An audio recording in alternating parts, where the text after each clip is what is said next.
"Living with my son means you must vacate," my mother-in-law abruptly declared. Her words were as cold as ice, catching me off guard. I had always strived to be considerate, ensuring my mother-in-law faced no inconveniences.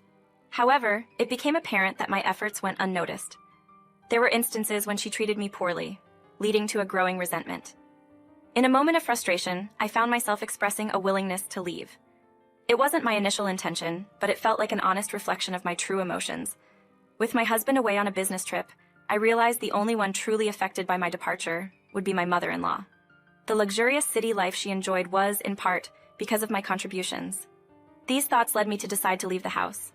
I'm Jennifer, approaching 40 this year. My husband and I, married for a decade, both works. Although we once considered having children, medical advice suggested it would be difficult for me to conceive. After extensive discussions, we opted not to pursue fertility treatments, choosing instead to embrace and enjoy our lives together. The dynamics shifted when my father-in-law fell ill and passed away. With my mother-in-law struggling due to bad knees, living alone in the family home became challenging. We considered hiring a caregiver, but for safety reasons, it seemed best for her to live with us. During our house planning phase, we prioritized her comfort, designing a space on the first floor with a small bathroom, kitchen, and toilet. Despite exceeding our budget, we believed it was the right decision, reflecting our consideration and kindness. Unfortunately, my mother-in-law didn't perceive it that way. Her behavior since moving in became increasingly aggressive, particularly when my husband was away on overseas business trips. Despite never having a bad impression of her before, her recent actions painted a different picture. My husband frequently goes on week-long international business trips.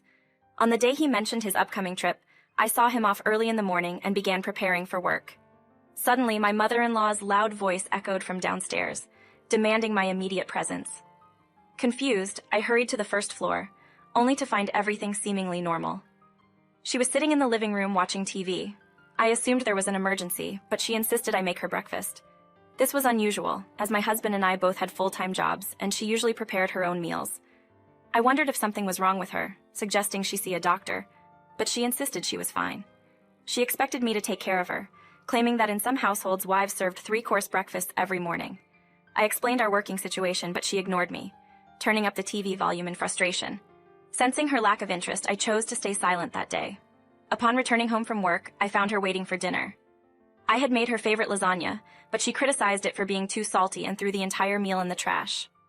Following this incident, her behavior became domineering, with constant criticism and nitpicking. When things became unbearable, I confided in a friend who suggested it might be a form of bullying by my mother-in-law. Researching online, I discovered similar stories from others. As my mother-in-law's behavior worsened, I decided to have a heart-to-heart conversation. Taking a day off from work, I approached her during the day, expressing my confusion about her sudden hostility. I emphasized our history of harmonious living and requested open communication. Unfortunately, she showed no interest in listening, leaving me uncertain about how to mend our relationship. She eventually opened up and revealed that her recent behavior stemmed from envy. She had heard about a family with 2 kids, a daughter and a son, living with the husband's parents in a spacious home. The family often hosted guests for coffee, and she expressed a desire to spend her retirement similarly. While our home was considered quite large in the neighborhood, complete with a backyard suitable for hosting parties, she felt inferior and believed she couldn't compete. Despite my assurances that we could host gatherings without any issues, the conversation ended without a resolution. A few days later, an incident occurred. As I left for work, a lady from across the street stared at me, and I noticed people whispering and glancing my way.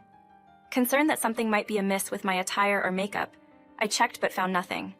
Later that evening, a neighbor approached me, revealing the reason behind the whispers, a rumor that I had become violent with my mother-in-law during our earlier discussion. The rumor claimed that I had even told her to leave if she continued with her lavish lifestyle. I had no memory of such an altercation and had no intentions of behaving violently. After explaining the situation, the lady acknowledged the misunderstanding, but revealed that the neighborhood was buzzing with the story. My reputation suffered, and I was labeled as a violent wife. Despite enduring this for about 6 days after my husband left on a business trip, I reached my breaking point. Initially hesitant to bother my husband with this during his busy trip, I decided to address the issue with my mother-in-law first. I expressed my observations, stating that it seemed she had taken a dislike to me in the past week. Despite my efforts to foster a comfortable living environment, it appeared that our relationship was strained. I suggested that it might be best for us to consider living separately. Initially taken aback by my suggestion, my mother-in-law eventually agreed, confessing that she never really liked me from the start. She criticized my lifestyle, portraying our home as overly fancy and implying that my choices as a woman without children who only works have little value in her eyes. I pondered over the misunderstanding my mother-in-law seemed to have, considering that I purchased the house with the down payment from the mortgage, and the financial responsibility rested solely on me. Despite explaining this when we built the house, I wondered if she had forgotten. Additionally, I covered all the living expenses, including her allowance, which she spent recklessly. This allowance, funded by my salary, was crucial since my husband's income was not as high as anticipated. We had an agreement to use my income for our living expenses and save my husband's earnings for our future, given our childless status. Before moving in together, my husband had clearly communicated this arrangement to her and cautioned against wastefulness. However, in his absence on a business trip, my mother-in-law seemed to ignore these financial considerations. She spent her time watching TV infomercials and making phone calls, likely placing orders. As I contemplated these matters, she abruptly declared that she intended to live in the house with her son, suggesting that I should leave. She went further, hinting at the possibility of discussing a divorce if my husband agreed. Realizing the futility of arguing, I decided to leave willingly. Swiftly packing my largest suitcase, I left the house with everything I could carry. Glancing back, I noticed my mother-in-law smirking and laughing, commenting on my departure. Feeling a surge of anger, I reflected on the efforts I had made to accommodate her, providing rides and spending time together to alleviate her loneliness. Despite our life choices as a couple, including the decision not to have children, I believed my mother-in-law had no right to dictate our path. With a determined mindset, I left the house, heavy luggage in tow. Wondering where to go after being told to leave, I ruled out my childhood home due to the distance and my commitment to my job. The first place that came to mind was my office. I manage my own small cafe, employing 2 students part-time, but primarily handling the operations myself. The cafe is situated in a 1-story house, utilizing extra space for an office and storage. Despite its size, there's enough room for someone to live. I used to commute from home to the office, but the idea of residing at the office seemed appealing, reducing the need to cook for my mother-in-law and allowing more time for work. Enthusiastic about the prospect of extended working hours, I cleared out cardboard boxes to set up a living space in the office. I arranged a blanket for sleeping and added a table and chairs to enhance work convenience. When the 2 part-time students arrived for their shifts, they were surprised by the changes. After explaining the situation, they readily understood and offered their assistance, expressing their willingness to help wherever needed. Their kindness made me grateful for hiring such individuals who had received excellent feedback from customers. Checking daily reviews for our cafe, I noted that patrons praised not only the ambiance and food quality, but also the service provided by the part-time staff. Considering their positive impact, I had been contemplating a pay raise for them. However, my plans took a turn when I received a call from my husband, who was expected to be on a business trip. Checking the message later that evening, he mentioned coming home earlier than anticipated and discovering many of my belongings missing. When he confronted my mother-in-law, she refused to divulge details about my whereabouts. Feeling guilty about causing worry, I called my husband back promptly. He inquired about the situation, and despite initial hesitancy, I decided to be honest and briefly explained what my mother-in-law had done. I sensed his fury and agreed to discuss everything once I finished work. After closing the cafe and office, I headed home around 10 p.m. Only the lights on the first floor were on, indicating my husband and mother-in-law were likely in the living room. As I attempted to unlock the door, my key wouldn't fit. Knocking on the door, my husband came out to unlock it. Upon entering the living room, I found my mother-in-law with a sulky expression. Apparently, after my departure, she had changed the locks without informing anyone. My husband, unaware of the door being unlocked upon his return, immediately wanted to hear the whole story from me. I proceeded to share the incidents of the past week with him. I detailed how my mother-in-law had suddenly become overbearing, refusing to listen during our discussions and even spreading false rumors about me to the neighbors. Each time I raised these issues, she accused me of lying. However, when my husband insisted on hearing the whole story, she fell silent after I finished speaking. It was then my mother-in-law's turn to share her side, alleging that I had been violent towards her, claiming I wouldn't stop even when she asked. She asserted talking to the neighbors, but the alleged harassment from me only seemed to escalate. She went as far as saying that the neighbors could verify all my actions. The conversation seemed stuck in a loop with no clear resolution. To break the deadlock, I decided to present something to my husband. Over the past week, I have been discreetly collecting video and audio footage. With a few taps on my smartphone, I could record instantly. The recordings captured every instance of my mother-in-law making snide remarks and harassing me. I had propped up my phone whenever possible to document her behavior on video. The footage showed my mother-in-law yelling at me to make dinner and even calling me defective for not having children. Witnessing this, my husband was furious, his face turning bright red. My mother-in-law, in a desperate attempt to save face, claimed it was all a misunderstanding and accused me of selectively editing the footage. However, my husband, experienced in video editing, remained unconvinced. He seemed to trust me completely, considering the evidence. As I had hoped, my husband began contemplating the idea of living separately from my mother-in-law. Despite her vehement objections, he appeared firm in his decision. For the time being, I decided to stay at an office during this period. We discussed the possibility of living separately and eventually reached a conclusion. We would send my mother-in-law to a nursing home.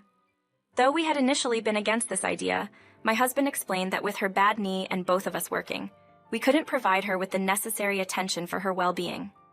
Despite my mother-in-law's plea not to be put in a facility, my husband stood firm. He revealed that he had been considering this option for a while, believing it was the only way to ensure her safety. Even though my mother-in-law resisted, my husband, though not one to show it openly, genuinely cared for me. I entered into a relationship with him because of his persistent pursuit, and our journey from dating to marriage unfolded swiftly. Once married, my husband consistently assisted with household chores and prioritized my needs. Given his supportive nature, it wasn't surprising when he sided with me over my mother-in-law. My mother-in-law seemed oblivious to this and assumed my husband would back her up. However, when she learned that she would be placed in a facility, she promptly apologized to me. Despite her apology, my husband remained upset and didn't entertain her explanations. Throughout this, I focused on managing my cafe, initially open for lunch, but later expanding to serve breakfast and alcohol in the evenings. To my surprise, customer numbers nearly doubled, and I inadvertently shared this success with my mother-in-law, expressing gratitude for the unexpected opportunity. Regrettably, my words seemed sarcastic to her, and her expression remained tight-lipped and devoid of a smile. Ultimately, we arranged for my mother-in-law to stay at the nearest senior facility. Although it incurred a higher cost, it was renowned for its exceptional services. Despite past tensions, I harbored no ill will toward my mother-in-law. In fact, I appreciated her role in shaping my husband into the man he is. Consequently, when choosing a facility, I aimed for the best possible place. Upon being reluctantly admitted to the facility, my mother-in-law caused trouble, clashing with other residents over minor issues like eye contact or speaking too loudly. While they isolated her from the others, she managed to remain in the facility. The staff regularly updated me on her situation, noting a decline in her energy about 6 months into her stay. Lonely and isolated, she initially struggled, but eventually improved her social interactions with the help of staff. Despite these efforts, her innate nature persisted, leading to her eviction from the facility. Though she moved to another one, her isolation intensified, possibly contributing to dementia. It's saddening that she had to be separated from her son, but my husband, though affected, recognizes that it may be for the best to ensure everyone's peace now. Residing in Europe alongside my husband, who has been increasingly traveling abroad for work, he informed me that he wouldn't be able to return home for approximately a month. Surprisingly, he suggested the idea of me accompanying him on his travels. Running a cafe made me initially hesitant, but fortunately 2 of my student workers were graduating, prompting me to temporarily close the cafe and embark on this journey with my husband. My dream of establishing a restaurant abroad led us to Europe. Initially grappling with a language barrier, I mostly stayed at home. However, after befriending locals, my perspective shifted. A friend helped me secure a job at the local grocery store, enabling me to gradually overcome the language barrier. Eventually, I decided to open a small cafe in a corner of the town. Back in Oregon, our house was still under mortgage consideration. Contemplating whether to sell it or not, we succumbed to false rumors in the neighborhood, deciding to sell it to finance the new cafe venture. Thanks to the numerous acquaintances I had made, the opening day saw a significant turnout. Social media also played a role in promoting our cozy cafe run by an American, attracting customers even from the US. The impetus behind starting the cafe was my attainment of permanent residency in Europe. My husband's increased travel was due to better work opportunities abroad. His company proposed relocating him to their European branch, leading us to settle down there. Although he eventually left that job, his current position showcases remarkable success, with earnings comparable to mine. As we navigated life in Europe, managing our finances together, we were pleasantly surprised to discover that we were expecting a child. Despite being told that natural conception would be challenging, it felt like a divine gift. While raising a child will undoubtedly pose challenges, I have confidence that my husband and I will navigate this journey successfully. The anticipation of meeting our baby is palpable, even though the due date is still some time away. The town I now call home is brimming with friendly individuals. Upon sharing the news of my pregnancy, the genuine excitement from everyone reinforced my belief that our child will undoubtedly lead a happy life in this supportive environment.